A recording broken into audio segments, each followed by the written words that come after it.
Ibihe byiza nanone kuri wahisemo kubana n'Ibicu TV ka twizere yuko ukomeje kumererwa neza aho uri hose hatandukanye ukurikira amakuru agiye atandukanye ndetse n'ibiganiro bigiye bitandukanye. Ibicu TV dukomeza kugenda tukugeza mu karere ka Kicukiro umukobwa wicuruzaga yasanzwe muri lodge yapfuye.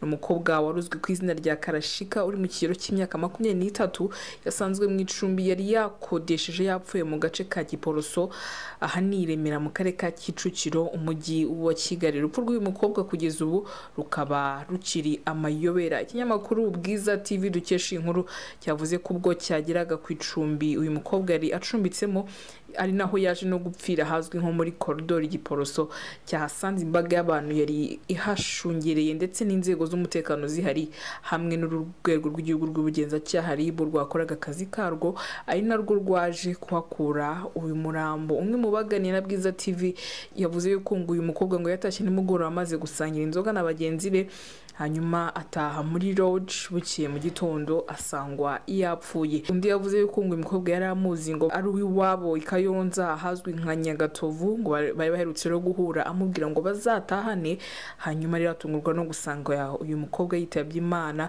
Ngo akaba rero yumva yuko uwitwa Mami basangiye inzoga ari we ngo ushobora kuba yaramuroze.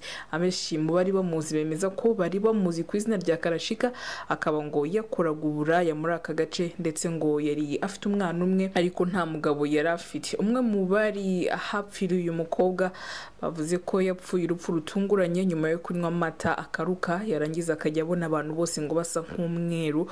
Ababonye umukobwa ku cyumweru mu ijoro yapfiriyemo bavuze ko saa 12 yagaragaye ari kunywa inzoga yitwa Kibamba na mitsingi ntoya. Bamwe bavuga ko rero yamenye ikirahure aryamye mu gitondo asangwa yapfuye. Yari asanzwe akodesha rero icyumba cya lodge aho akoreramo akazi kiwe ko kwigurisha nk'uko byagiye bivugwa n'abantu ba hano.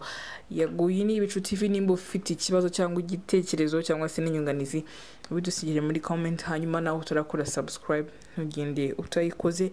Tujye dukomeza kubana nayo makuru agiye atandukanye ndetse n'ibiganiro bigiye bitandukanye Ibicu TV ikomeza kugenda ikugezaho.